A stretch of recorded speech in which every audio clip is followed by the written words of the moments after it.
इसी तरीके से ये जो लोग थे वहाँ एक सिख समाज को चिढ़ाने के लिए खड़े किए गए थे। आप श्री साहिब कहते हैं, तलवार कहते हैं, क्या तलवार पर सिर्फ सिख का पेटेंट हो गया? हमेशा ही महसूस करता है कि ये तेरी गुरु साहब ने सानू बख्शिश की थी। मतलब ज्ञानी तेजपाल जी खालिस्तान को समर्थन करते हैं। देखिए, इसको समझना पड़ेगा।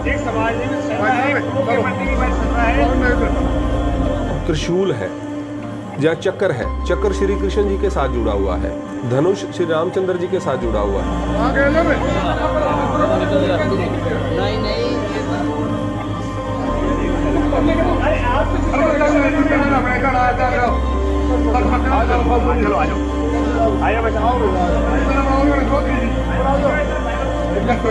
यहाँ पर इनको निकालने के लिए आई है, यहाँ पर ले जाने के लिए।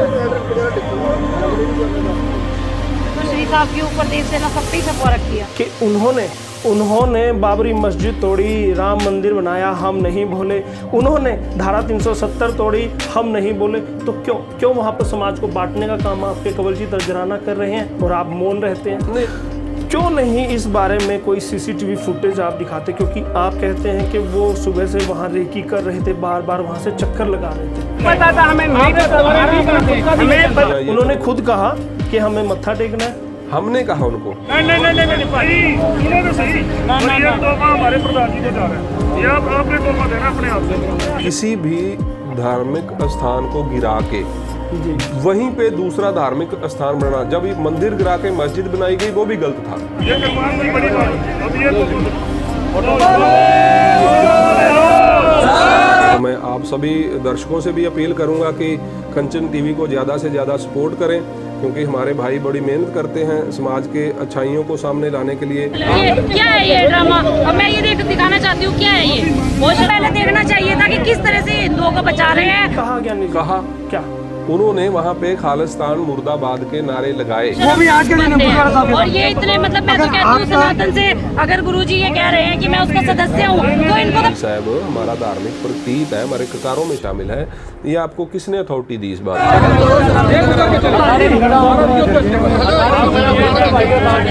आप पर गुरनाम सिंह चढ़ूनी जब सिख महापंचायत आपने कहा, तो वहाँ पर भी क्यों नहीं वो शिरकत करते? उनको बुलाया नहीं गया, पत्रकार ने उनसे कोई सवाल भी नहीं किया। ये जो भी घटना हुई है गलत हुई है। इस पूरे मामले को लेकर गुरनाम चढ़ूनी तो साइलेंट है, आप लोग मुखर क्यों हैं?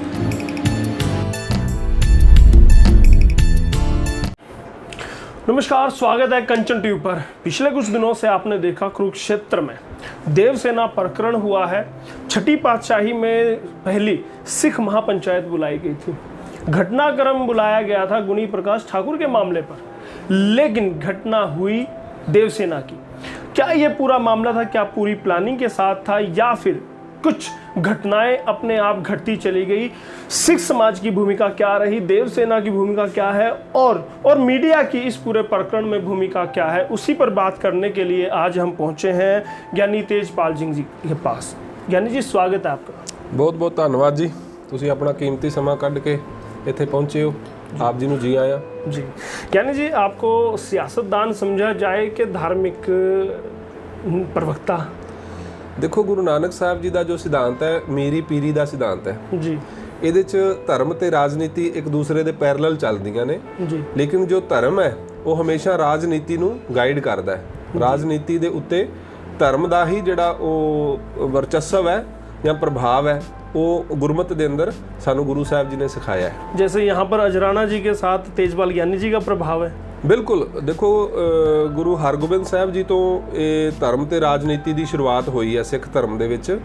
ਤੇ ਗੁਰੂ ਗੋਬਿੰਦ ਸਿੰਘ ਮਹਾਰਾਜ ਜੀ ਜਦੋਂ ਸੱਚਖੰਡ ਗਮਨ ਕਰਦੇ ਆ ਨੰਦੇੜ ਦੀ ਧਰਤੀ ਤੋਂ, ਤੇ ਉਹਨਾਂ ਨੇ ਉੱਥੇ 52 ਹੁਕਮ ਕੀਤੇ ਨੇ ਸਿੱਖ ਕੌਮ ਨੂੰ, ਜਿਹਦੇ ਵਿੱਚ 24 ਨੰਬਰ ਤੇ ਉਹਨਾਂ ਨੇ ਕਿਹਾ ਹੈ ਕਿ ਹਰ ਇੱਕ ਸਿੱਖ ਨੇ ਰਾਜਨੀਤੀ ਸਿੱਖਣੀ ਹੈ, मतलब करनी है। इसीलिए भागीदारी ज्ञानी तेजपाल जी भी रखते हैं। देखो, ਇਹਦੇ ਚ ਮੈਂ ਇੱਕ ਗੱਲ ਹੋਰ ਐਡ ਕਰ ਦਿਆਂ ਜੀ। ਅੱਜ ਸਮਾਜ ਦੀ ਜੋ ਦੁਰਦਸ਼ਾ ਹੈ ਇਸ ਦਾ ਮੂਲ ਕਾਰਨ ਪਤਾ ਕੀ ਹੈ? ਧਾਰਮਿਕ ਲੋਕ ਰਾਜਨੀਤੀ ਤੋਂ ਦੂਰ ਹੋ ਗਏ ਤੇ ਰਾਜਨੀਤਿਕ ਲੋਕ ਧਰਮ ਤੋਂ ਦੂਰ ਹੋ ਗਏ ਜੀ। ਇਸ ਕਰਕੇ ਸਮਾਜ ਦੀ ਇਹ ਦੁਰਦਸ਼ਾ ਹੈ ਕਿ ਹਰ ਸਮੁਦਾਇ ਇੱਕ ਦੂਸਰੇ ਨੂੰ ਆਪਣਾ ਵਿਰੋਧੀ ਸਮਝਦਾ ਹੈ। ਜੀ ਜੀ ਇੱਕ ਦੂਸਰੇ ਨੂੰ ਆਪਣਾ ਦੁਸ਼ਮਣ ਮੰਨ ਕੇ ਚੱਲ ਰਿਹਾ ਜੀ, ਹੈ। ਇਸ ਦਾ ਮੂਲ ਕਾਰਨ ਇਹ ਹੈ ਕਿ ਧਾਰਮਿਕ ਲੋਕ ਰਾਜਨੀਤੀ ਤੋਂ ਪਿੱਛੇ ਹਟ ਗਏ ਨੇ ਤੇ राजनीतिक लोग धर्म तो पीछे हट गए हैं। जी, मैं अपने विषय पर आऊँ उससे पहले मैं आपसे जानना चाहूँगा, छठी पातशाही में पहली महासिख पंचायत बुलाई गई थी, आखिर कारण क्या था? देखो, पहली सिख महापंचायत का जिहड़ा मुख्य उद्देश्य सी वो जिस तरह तुहानूं पता है भी वो बीजेपी का एक करिंदा जिहड़ा शरारती किस्म का लोक है, उसने गुरनाम सिंह ਝੜੂਨੀ जो साडे किसान आगू भी ने एक सिख परिवार तो भी संबंध रखते हैं, उन्हां दे उत्ते एक बड़ी भद्दी शब्दावली टिप्पणी कीती सी, वरती सी। ਉਹਦੇ ਬਾਬਤ ਸਿੱਖ ਸਮੁਦਾਇ ਡੀਸੀ ਸਾਹਿਬ ਕੋਲ ਵੀ ਗਿਆ ਜੀ, ਉਹਨਾਂ ਨੂੰ ਅਵਗਤ ਕਰਵਾਇਆ ਸਾਰੀ ਘਟਨਾ ਤੋਂ ਜੀ। ਉਸ ਤੋਂ ਬਾਅਦ ਐਸਪੀ ਸਾਹਿਬ ਨੂੰ ਦਰਖਾਸਤ ਦਿੱਤੀ। ਉਸ ਤੋਂ ਬਾਅਦ ਵੀ ਅਸੀਂ ਮਤਲਬ ਬਕਾਇਦਾ ਉਹਨਾਂ ਨੂੰ ਮਿਲਦੇ ਰਹੇ, ਪ੍ਰਸ਼ਾਸਨ ਨੂੰ ਮਿਲਦੇ ਰਹੇ ਕਿ ਇਸ ਬੰਦੇ ਨੇ ਇਹ ਜੋ ਸ਼ਬਦਾਵਲੀ ਦੀ ਵਰਤੋਂ ਕੀਤੀ ਹੈ ਇਹ ਕਿਤੇ ਨਾ ਕਿਤੇ ਆਪੱਤੀਜਨਕ ਹੈ ਸਮਾਜ ਦੇ ਵਾਸਤੇ, ਸਿੱਖ ਸਮਾਜ ਦੇ ਵਾਸਤੇ। ਇਸ ਨੂੰ ਕੰਟਰੋਲ ਕੀਤਾ ਜਾਏ, ਇਹਦੇ ਤੇ ਬਣਦੀ ਕਾਰਵਾਈ ਕੀਤੀ ਜਾਏ, ਨਹੀਂ ਤੇ ਚਲੋ ਅਗਰ ਇਹ ਮਨੁੱਖ ਗੁਰਦੁਆਰਾ ਸਾਹਿਬ ਆ ਕੇ माफ़ी मंग लेंदा अपने शब्दों ते, कहे हुए शब्दों ते, तो सिख समाज तो हमेशा ही माफ़ करता आया है, इनू भी माफ़ कर दिता जाएगा। आपने कहा कि आप चाहते थे वहाँ पर विचार किया जाए, सभी के साझा विचार लिए जाएं कि इस मामले में आगे क्या किया जाए, इसीलिए ये पंचायत बुलाई गई। हाँ जी, क्या वजह रही कि दाढ़ी और केश के बारे, पगड़ी के बारे, दस्तार के बारे गुणी प्रकाश ने कहा? चडूनी तो इस पर कोई प्रतिक्रिया नहीं देता, अजराना साहब और आप खुद वहाँ पर इकट्ठे होते हैं, प्रदर्शन भी करते हैं, ज्ञापन भी देते हैं और महापंचायत भी बुलाते हैं। इस पूरे मामले को लेकर गुरनाम चडूनी तो साइलेंट है, आप लोग मुखर क्यों हैं? देखिए, जो दस्तार है, जो केस है, वो हमारा सामाजिक प्रतीक है सिख समाज का जी। गुरनाम सिंह ਝੜੂਨੀ हमारे किसान लीडर हैं, इस समय वो किसान आंदोलन को हरियाणा में लीड कर रहे हैं जी। अगर वो इन सामाजिक मुद्दों में आएंगे तो कहीं ना कहीं किसान आंदोलन को जो है वो ठेस पहुंचेगी, कमज़ोर होगा।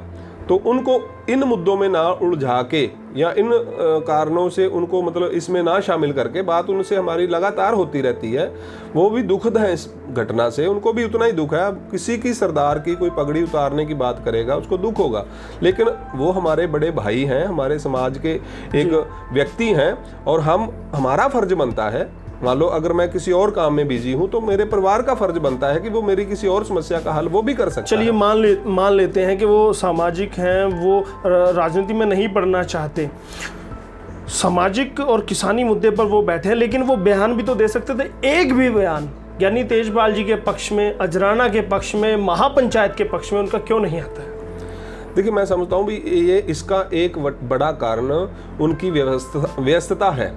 वो बहुत ज़्यादा अपने किसान आंदोलन में व्यस्त हैं। अब भी मैंने देखा उनके पंजाब में काफ़ी कार्यक्रम जो है ना चल रहे हैं, किसी पत्रकार ने उनसे कोई सवाल भी नहीं किया जी। और अपनी व्यस्तता के कारण, अपने बिजी शेड्यूल के कारण वो शायद इस बारे में कुछ कह भी नहीं पाए। चलिए, आपसे हम इत्तेफाक रखते हैं, आप जो कहते सही हैं।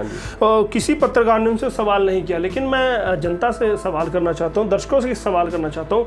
गुरनाम सिंह ਝੜੂਨੀ को किसी भी चैनल की या किसी पत्रकार की आवश्यकता नहीं, क्योंकि वो तो अपने चैनल पर बैठकर खुद ही अपने विचार व्यक्त करते रहते हैं, डेली उनके वीडियोस आते रहते हैं। इस मामले पर भी वो आ सकते थे लेकिन नहीं आए। ये भी एक सोचने का विषय है कि आखिर क्या इस महापंचायत से उनका कोई सरोकार नहीं था, क्या वो इससे इत्तेफाक नहीं रखते, या फिर जैसा लोग कहते हैं कि देखिए जनता क्या कहती है, लोगों का विचार क्या है।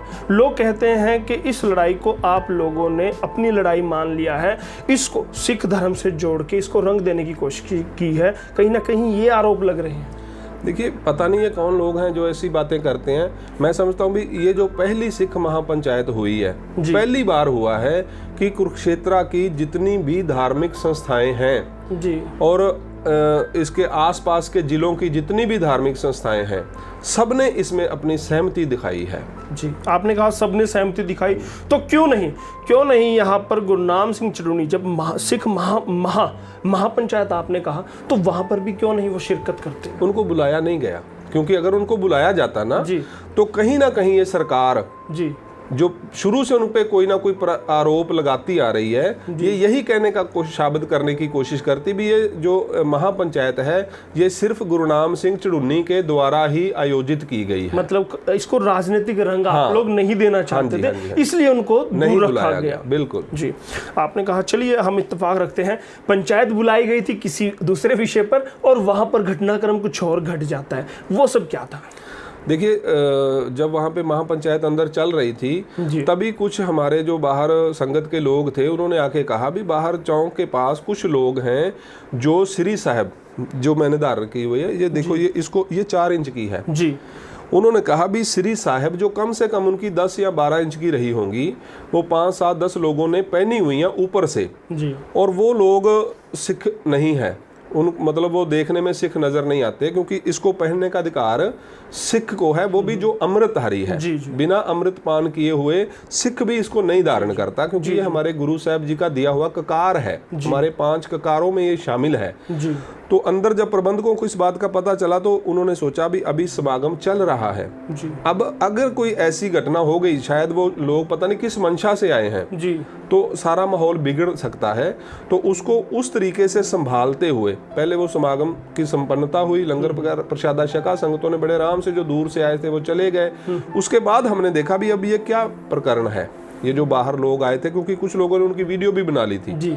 वो वीडियो सोशल मीडिया पे भी चलनी शुरू हो गई थी।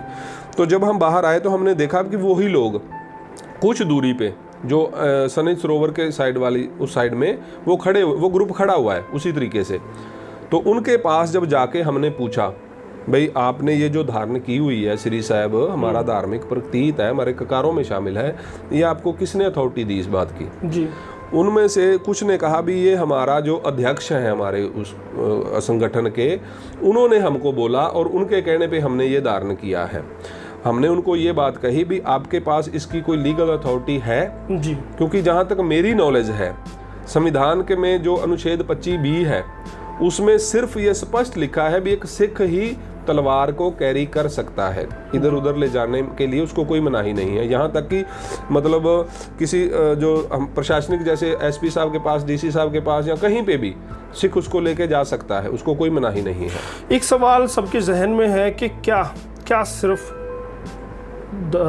आप श्री साहिब कहते हैं, तलवार कहते हैं, क्या तलवार पर सिर्फ सिख का पेटेंट हो गया है? ये बात जरूरी है जाननी। देखिए, तलवार आप भी पकड़ सकते हैं जी, तलवार कोई भी पकड़ सकता है, लेकिन उसको धारण करने का और उसका जो पर्टिकुलर एक शेप होती है, एक तरीका होता है। जैसे अब त्रिशूल है या चक्र है, चक्र श्री कृष्ण जी के साथ जुड़ा हुआ है, धनुष श्री रामचंद्र जी के साथ जुड़ा हुआ है। अगर कोई मनुष्य बंदा उंगली पे चक्कर बना के घूमेगा तो वो कहीं ना कहीं कृष्ण जी का अपमान है। अगर कोई बंदा अपने साधारण बंदा अपने कंधे पे धनुष लेके घूम रहा है तो वो अगर उसमें वो गुण नहीं है, उस वजह से उसने धारण नहीं किया हुआ, उसकी सामाजिक वो देन नहीं है, तो कहीं ना कहीं वो मतलब एक चिढ़ाने का काम कर रहा है। समझे? इसी तरीके से ये जो लोग थे वहाँ एक सिख समाज को चिढ़ाने के लिए खड़े किए गए थे। इसमें एक बात और मैं आपको ऐड कर दूं। मान लीजिए आप कहते हैं कि मुझे तलवार पकड़ने का अधिकार है, आप पकड़ो। अब मैंने ये धारण की है, ये धारण किए हुए मुझे मान लो आज 15 साल हो गए हैं, ठीक है जी। 15 साल से मैंने एक दिन भी इसको नहीं उतारा, तो इसकी जो कंडीशन होगी वो आप देख सकते हैं, ठीक है। एक बंदा नई मतलब श्री साहब खरीदता है, उसके जो गात्रा है वो भी बिल्कुल नए हैं और सबके एक जैसे हैं जी। अगर आपके संगठन ने आपको मान्यता दी हुई है जी, तो वो तो किसी की पुरानी होनी चाहिए, किसी की छोटी होनी चाहिए, किसी की बड़ी होनी चाहिए। सभी के नए थे, आपको लगा कि ये तो सिर्फ कार्यक्रम में विघ्न डालने के लिए ही पूरी तैयारी के साथ अभी आए हैं। बिल्कुल, सभी के नए थे, एक जैसे थे और बिल्कुल उसी समय डाले हुए थे। तो तब आप लोगों ने क्या किया? हमने उनको उस साइड से उनको इधर लेके आए भी आप हमसे बात कीजिए, आप अपने अध्यक्ष को बुला लीजिए, जो भी आपका अध्यक्ष है उसको बुलाइए, हमसे बात करें। वो जो आपके पास लीगल डॉक्यूमेंट है आप वो शो करिए। लेकिन ना तो उन्होंने उस समय तो हमें ये भी नहीं पता चला भी इनका अध्यक्ष भी उसमें शामिल है, क्योंकि उन्होंने कहा वो अभी आ रहे हैं, ठीक है, और ना कोई वो लीगल डॉक्यूमेंट्स दिखा पाए। तो फिर उन्होंने जब मतलब सिख संगत वहां पे थी, अजराना साहब वहां पे थे, उन्होंने पूछा कि भाई अगर तो आपने जानबूझ के ये डाला है, किया है, तो हम आपके पे बने करती धार्मिक और कानूनी कार्रवाई करवाएंगे। अगर आपने गलती से डाला है, आपको इस बात का पता नहीं है, तो हम आपको ये आप श्री साहब हमें दे दीजिए, आप जा सकते हैं जी। ठीक है जी। उन्होंने कहा भी हमें इस बात का अंदाज़ा नहीं था कि इससे आपको कोई ठेस पहुंच सकती है।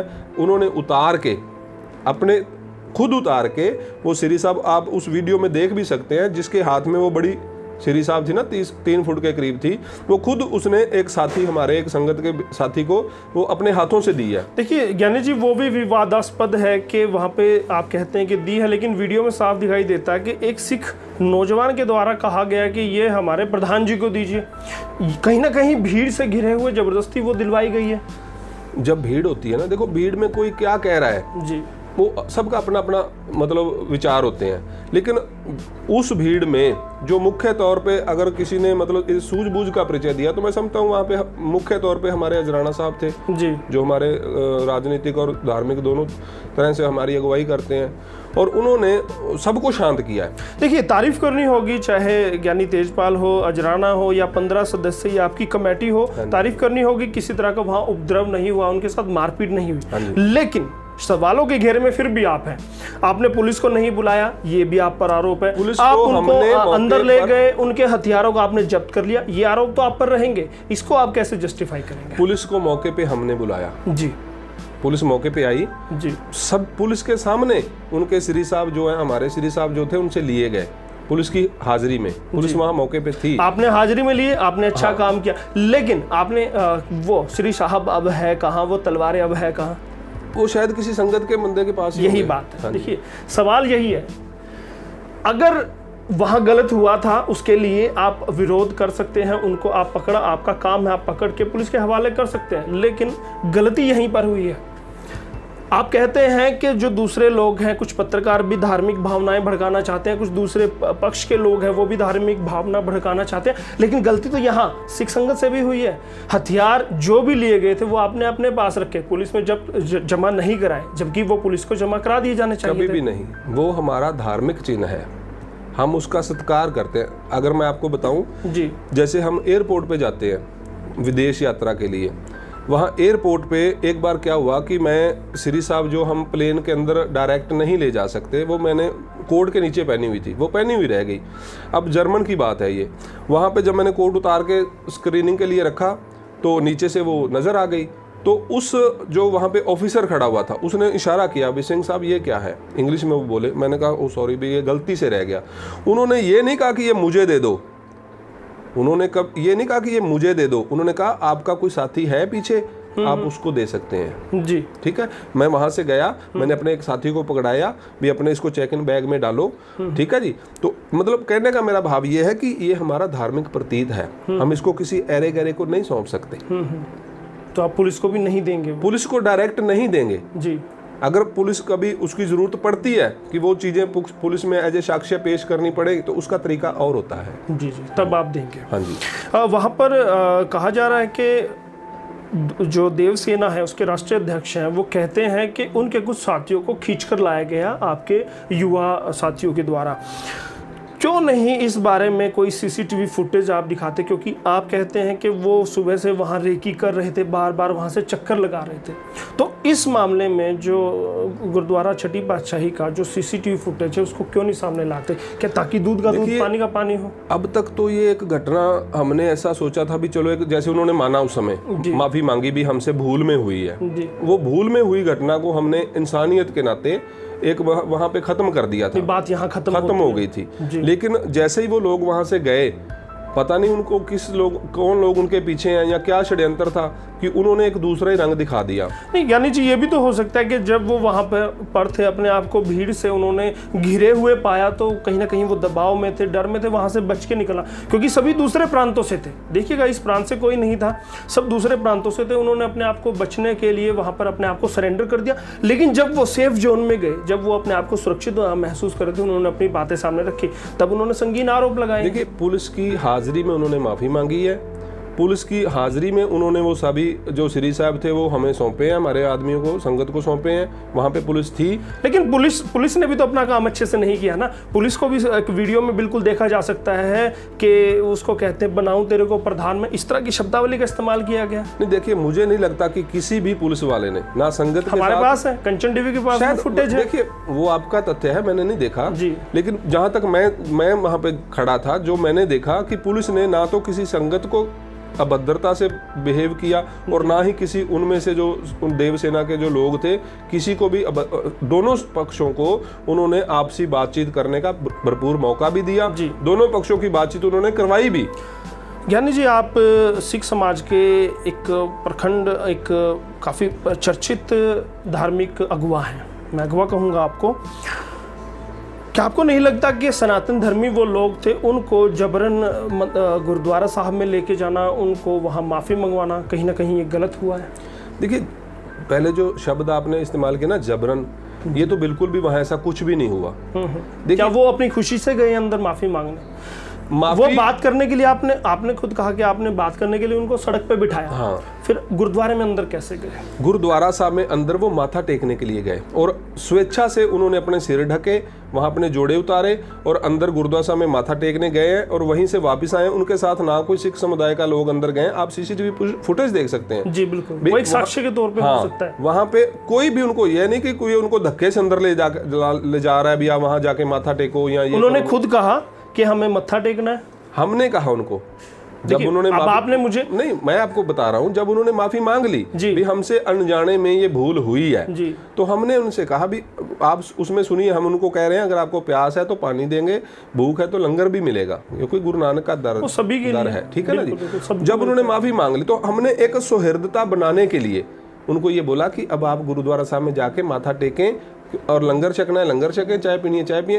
क्यों? क्योंकि सारी संगत को भी ये लगे कि ये लोग विद्रोही नहीं है। जबकि वो कहते हैं कि उनको जबरन ले जाके माफी मंगवाई गई है। आपने कहा कि वो मत्था टेकने तक तो ज्ञानी जी सही है बात है, धार्मिक अनुष्ठान है, धार्मिक जगह है, धार्मिक स्थान है, पवित्र स्थल है, हम भी जाते हैं, मत्था टेकते हैं, वो बुराई नहीं है। लेकिन कहा गया है कि वहाँ जबरन माफ़ी मंगवाई गई है गुरु घर पे जाकर। मैं देखिए, माफ़ी का जो प्रकरण है वो सारे का सारा चौक के पास हुआ है। चौक के पास ही वो वीडियो फुटेज है जिसमें वो कह रहे हैं और अजराना साहब वहाँ बोल रहे हैं, वो सारा प्रकरण बाहर का है जी। गुरुद्वारा साहब के अंदर कोई माफी नहीं, अंदर का कोई प्रकरण माफी का नहीं हुआ, कुछ भी नहीं, मत्था टेका है। हाँ। ना कोई बातचीत हुई है। गुरुद्वारा साहब के अंदर कोई प्रकरण किसी किस्म का, और आपके द्वारा नहीं ले जाया गया ना, हमारे द्वारा भी नहीं ले जाया, खुद उनका कहना है। हाँ, हमने उनको कहा कि अब ये मामला सुलझ चुका है, आपने गलती मान ली है, श्री साहब पुलिस की हाजिरी में आपने सौंप दिए हैं, क्योंकि देखिए इससे नेड़ता बनती है। जब वो अंदर गए, माथा टेका उन्होंने, वो आए, तो कहीं ना कहीं ये एक अच्छा प्रतीक है इसका। हाँ, ताकि सौहार्द बने। हाँ, उनको गुरुद्वारा साहब की बाउंड्री के अंदर ना किसी ने माफी मंगाई, ना जलील किया, ना गाली गलौज किया, ना किसी ने धक्का मारा। देखिए, क्या हिंदू मुस्लिम सिख ईसाई की जो सौहार्द बनाए रखने की जिम्मेवारी सिर्फ ज्ञानी तेजपाल जी की है, अजराना साहब की नहीं है? देखिए, ये तो हर सिख समाज की है और मैं अपने पूरे विश्वास के साथ आपको कह सकता हूँ कि हर सिख, जब से गुरु नानक साहब जी ने हमें ये उपदेश दिया है, पहले दिन से हम इसको निभाते आ रहे हैं। तो क्यों नहीं फिर आपने रोका? अगर आप कहते हैं कि हम धार्मिक सौहार्द बनाना चाहते हैं, तो क्यों नहीं आपने अजराना साहब को रोका जब वो ये बयान दे रहे थे कि उन्होंने बाबरी मस्जिद तोड़ी, राम मंदिर बनाया, हम नहीं बोले, उन्होंने धारा 370 तोड़ी, हम नहीं बोले? तो क्यों वहाँ पर समाज को बांटने का काम आपके कंवलजीत अजराना कर रहे हैं और आप मौन रहते हैं? नहीं, ये जो बयान की बात आप कर रहे हैं ना, ये अजराना साहब ने दिए हैं जब हम गाँव में सिख संगत को महापंचायत में आने के लिए आवाहन करने के लिए गए थे। देखिए, मैं वही तो कहता हूँ ना। हाँ। कहीं भी दिए गए, कहीं ना कहीं सिख समाज को भड़काने के लिए, उनको उकसाने के लिए किया गया ना। इसको भड़काने वाला बयान नहीं, क्योंकि ये तो साक्ष्य है जी। किसी भी धार्मिक स्थान को गिरा के जी वहीं पे दूसरा धार्मिक स्थान बनाना, जब मंदिर गिरा के मस्जिद बनाई गई वो भी गलत था, हम उसको भी सही नहीं कहेंगे। जब मंदिर सही है, कम से कम आप जब मंदिर गिरा के नहीं, सरेआम कहेंगे हमें कोई उसमें, जब मंदिर गिरा के मस्जिद बनाई गई, अगर बनाई गई जैसे अब सामने आती हैं बातें, तो वो भी गलत है। अगर मस्जिद गिरा के मंदिर बनाया जाता है तो उसको भी हम सही नहीं कहेंगे। लेकिन इन बातों का जिक्र करना अपने राजनीतिक फायदे के लिए क्या अजराना साहब को करना चाहिए? अब देखिए, आपने इन दो बातों का जिक्र किया। अब वो लोग जो गुरुद्वारा साहब के सामने अपनी भूल मानकर, अपनी गलती मानकर बड़े आराम से पुलिस की हाजिरी में वहां से गए, कोई दिक्कत नहीं थी। लेकिन जब वो कल पुलिस को, मतलब एसपी साहब को मिलते हैं, वहां पे प्रेस में वो बयान देते हैं, तो वो मतलब जो बयान दे रहे हैं, कहीं वो बयान उनको शोभा देते हैं? वो बयान उनको शोभा नहीं देते। आप देखिए, आज वो ये कहते हैं कि हमने ये सेना बनाई है हिंदू की रक्षा के लिए। क्या इस देश में जो 15-16 लाख सैनिक हैं वो इस देश के नागरिक की रक्षा नहीं कर पा रहे? क्या जो इसमें सीबीआई है, सीडीआई है, सीआईडी है, आईबी संस्थाएं हैं, क्या वो इस देश के नागरिक की रक्षा के लिए सक्षम नहीं है? क्या जो इस देश का पुलिस प्रशासन है, क्या इस देश का जो ब्यूरोक्रेसी है, जो सरकार है, इस देश के एक नागरिक की रक्षा नहीं कर सकते? क्या जरूरत है इन लोगों को ऐसे बयान देने की? ये तो कंट्रोवर्शियल बातें हो जाएंगी अगर मैं वही कहता हूं हम जाते हैं कि विचार से विचार निकलता है। सब अपना संगठन बना सकते हैं। आप सिख समाज की अगुवाई करते हैं तो आपने किस लिए बनाया? क्या आप सुरक्षित नहीं है? आप सुरक्षित तो हैं देश में, लेकिन सभी अपने एजेंडे को, अपनी मंशाओं को, अपने समाज को एकजुट करने के लिए संगठन बनाते हैं। हम उस पर तो नहीं जाना चाहेंगे। इसको भी क्लियर करूंगा, कोई भी संगठन बना सकता है। संगठन बहुत सारे सिखों के भी बहुत सारे संगठन हैं, ऐसे इस्लाम के भी संगठन हैं, सनातन के भी संगठन हैं। लेकिन एक बात आप निश्चित तौर पे विचार करके देखिए, जो सिख संगठन हैं वो हमेशा समाज कल्याण की बात करते हुए नजर आएंगे जी। हमेशा लोक भलाई की बात करते हुए नजर आएंगे, इंसानियत की बात। आपको कोई भी सिख संगठन बाहर निकल के ये नहीं कहेगा कि इन मुसलमानों को या हिंदुओं को देश से बाहर निकालो, यहाँ सिर्फ हमारा ही राज होना चाहिए। इस पर भी तो आपत्ति होती है। अब विशाल जूड़ को रिहाई के मामले में यहाँ प्रदर्शन हुआ था, एक रैली का आयोजन किया गया था। वहाँ पर कंवलजीत अजराना और ज्ञानी तेजपाल सिंह जी सामने खड़े होते हैं छठी पातशाही के। वहाँ पर भी वो जब प्रदर्शन करके निकल रहे होते हैं युवा, वहाँ पर आप नारेबाजी करते हैं। वो बात इसलिए सामने आई क्योंकि उनमें से कुछ लोगों ने, जब झूठ के समर्थन में अगर उन्होंने प्रदर्शन करना है तो वो डीसी साहब के सामने जाके करें जी, एसपी साहब के सामने जाके करें, मुख्यमंत्री के आवास पे जाके करें। गुरुद्वारा साहब के सामने करने की क्या जरूरत है? जब उन्होंने उस पार्क से करनाल के लिए निकलना था जी, तो करनाल को रास्ता जाता है ब्रह्म सरोवर के तरफ सीधा, वो बहुत अच्छा रास्ता है। लेकिन गुरुद्वारा साहब के सामने से निकले। सामने से क्यों निकले जी? क्योंकि उनकी मंशा कुछ और थी। नहीं, उन्होंने कुछ आपत्तिजनक कहा ज्ञानी जी? कहा क्या? उन्होंने वहां पे खालिस्तान मुर्दाबाद के नारे लगाए जी। लेकिन अच्छी बात यह रही कि उनमें से कुछ लोग इस बात पे उन्होंने एतराज किया, उन लोगों को रोका भी, ये बात नहीं कहेंगे, हमारा ये एजेंडा नहीं है। देखिए, आरएसएस का एक नेता है इंद्रेश जी। इंद्रेश की एक फुटेज मैंने देखी है, उसमें पत्रकार खालिस्तान के बारे में इंद्रेश से सवाल पूछता है और इंद्रेश ये बात कहते हैं कि खालिस्तान जो है वो तो पूरे भारत में लागू होना चाहिए जी, और दूसरी तरफ ये लोग मुर्दाबाद कहते हैं जी। तो ये मतलब कहीं दोगली विचारधारा का मतलब ज्ञानी तेजपाल जी खालिस्तान को समर्थन करते हैं? देखिए, इसको समझना पड़ेगा। अगर मैं सीधा सीधा कह दूंगा ना तो कुछ लोग जो विवादित हो जाएगा। नहीं, मैं समर्थन करता हूँ जी, मैंने वीडियो डाली हुई है समर्थन में जी। और उसके पीछे मतलब मेरा मोटिव क्या है मैं वो भी मतलब उसमें कहता हूँ, हमेशा ही कहता हूँ। खालिस्तान और हिंदुस्तान दो विचारधाराएं हैं। ये देश भारत है, भारत देश है ये, और इसको भारत ही रहने दें। अगर भारत में मान लीजिए कोई भी विचारधारा हिंदुस्तान सनातनी विचारधारा है, वो विचारधारा है जिसने मनुष्य को 4 वर्णों में बांट दिया जी। औरत को जिसने पाँव की जूती कहा, ये वो विचारधारा है जो कहती है कि गाय की रक्षा करो, आदमी मरता है तो मर जाए, ये वो विचारधारा है। खालिस्तानी विचारधारा वो है जो ये कहती है कि ना को बैरी ना ही बेगाना, सगल संग हमको बने आई। हम ये कहते हैं कि इंसानियत पहले है, मनुष्य पहले है। पशु जो हैं, जानवर जो हैं, वो मनुष्य के लिए हैं, मनुष्य जानवरों के लिए नहीं है। वो कुदरत ने हमें हमारे पालन पोषण के लिए दिए हैं, हम उनके पालन पोषण के लिए नहीं है। खालिस्तान एक सिर्फ भावना है, वो तो आप कहते हैं ना, वो तो अलग अलग स्टेट बनाने की बात करते हैं, अलग देश बनाने की बात करते हैं ना। अगर विरोध इसी बात का तो होता है। मैं बताता हूँ आपको, इसीलिए किसान संयुक्त मोर्चा ने वहां पर इस बात को तवज्जो नहीं दी, इसीलिए खालिस्तान को वहां जगह नहीं दी है। मैं बताता हूँ आपको, जो अलग स्टेट की बात करते हैं वो क्यों बात सामने आती है? क्योंकि 1947 से पहले पंजाब एक अलग देश था। जी। डॉक्यूमेंट हैं, अलग पाकिस्तान और चाइना के साथ उसकी सीमाएं लगती हैं। तो आज भी अलग चाहते हैं? नहीं, मैं आपको बताता हूँ ना। जी। अलग आज नहीं चाहते। ये नौबत क्यों आई? यानी जी हम यहाँ पर देश को एकजुट करने की, समाज को एकजुट करने की बात करते हैं। अगर इन बातों पर जाएंगे तो समाज एक कहाँ रहेगा, आपसी सौहार्द कहाँ रहेगा? मैं तो वही कह रहा हूँ कि अगर मैंने अलग होने की बात नहीं कही, मैं तो कहता हूँ कि भारतीय हो, भारतीय बनो। जी। भारत को मैं दावे से कहता हूँ, कोई भी आरएसएस का जानकार, विद्वान या इनका कोई भी आगू, कोई भी ये देवसेना का कोई भी अध्यक्ष हो, कोई भी हो, वो मेरे से आके इन मुद्दों पे खुली विचार कर सकता है। चलिए, बिल्कुल बिल्कुल बिल्कुल हम कोशिश करेंगे कि राष्ट्रीय अध्यक्ष जो हैं उनसे बात की जाए और जो धार्मिक हमारे अगुवा हैं ज्ञानी तेजपाल जी, उनके सामने बिठाया जाए। बहुत सारे कंट्रोवर्शियल बातें हैं, क्योंकि जब उनसे बात की जाती है, देवसेना से बात की जाती है, तो वो अपने पक्ष में ये कहते हैं कि उनके साथ जबरन हुआ, और जब यहाँ बात की जाती है तो उन्होंने कहा सौहार्द से सब कुछ हुआ है। चाहे बात की जाए कृपाण को गिफ्ट में, उपहार में देने की या बैठ के बात करने की, उन पर वो अपनी राय रखते हैं कि उन्होंने अपना भाईचारा और सौहार्द बनाए रखने की कोशिश की। अब ये तो हमारी जनता जानती है, हमारे दर्शक जानते हैं कि कितना सौहार्द बनाया गया है देवसेना की ओर से, कितना सिख समाज की ओर से। अब आप हमें कमेंट करके बताइए कि आप इस वीडियो को कैसा मानते हैं और ज्ञानी तेजपाल जी के विचारों से कितना अभी आप इत्तेफाक रखते हैं। और अभी के लिए मैं धन्यवाद करना चाहूँगा ज्ञानी तेजपाल जी, बहुत बहुत धन्यवाद कंचन टीवी से बात करने के लिए। बहुत बहुत धन्यवाद, आपने अपना कीमती समय निकाला और सिख समाज की बात को आपने मेरे जरिए लोगों तक पहुंचाने का जो प्रयास किया है।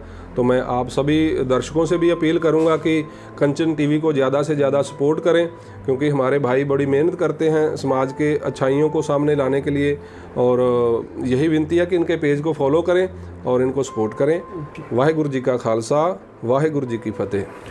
तो ज्ञानी तेजपाल जी थे। अभी इस मामले में जितने भी पक्षकार हैं, चाहे वो अजराना है, चाहे अनुराधा भार्गव है, क्योंकि उनका भी नाम बड़े जोर शोर से, और यहाँ पर सिख समाज के साथ साथ सनातनी अकेली अनुराधा भार्गव है जो खड़ी है कंधे से कंधा मिलाकर सिख समाज के साथ। अब देखना होगा कि उनका इस पर क्या स्टैंड है, क्योंकि कहीं ना कहीं सनातनियों के निशाने पर अब अनुराधा भार्गव आने वाली है। उनका भी हम इंटरव्यू करेंगे, उनसे भी जानेंगे कि इस पूरे प्रकरण में आखिर उन्होंने किस लिए अपना बीच में आए हैं और क्या उनका विचार है। और 15 सदस्यीय कमेटी की भी वो मेंबर है, उस पर भी हम बात करेंगे। लेकिन एक बात तय है, इस पूरे प्रकरण के बाद कहीं ना कहीं जो 15 सदस्यीय कमेटी थी या जो हमारी ये संगत थी जो गुनी प्रकाश पर अटैकर थी, कहीं ना कहीं उस पर ये अटैकिंग थे, अब कहीं ना कहीं बैकफुट पर है। अब मामला दूसरा ही बन गया है, अब ये मामला कुछ और बन गया है। अब देवसेना के प्रकरण में आगे क्या होने वाला वो भी आपको दिखाएंगे। बने रहिएगा कंचन टीवी के साथ। मैं आपका दोस्त, आपका होस्ट यशपाल कंचन।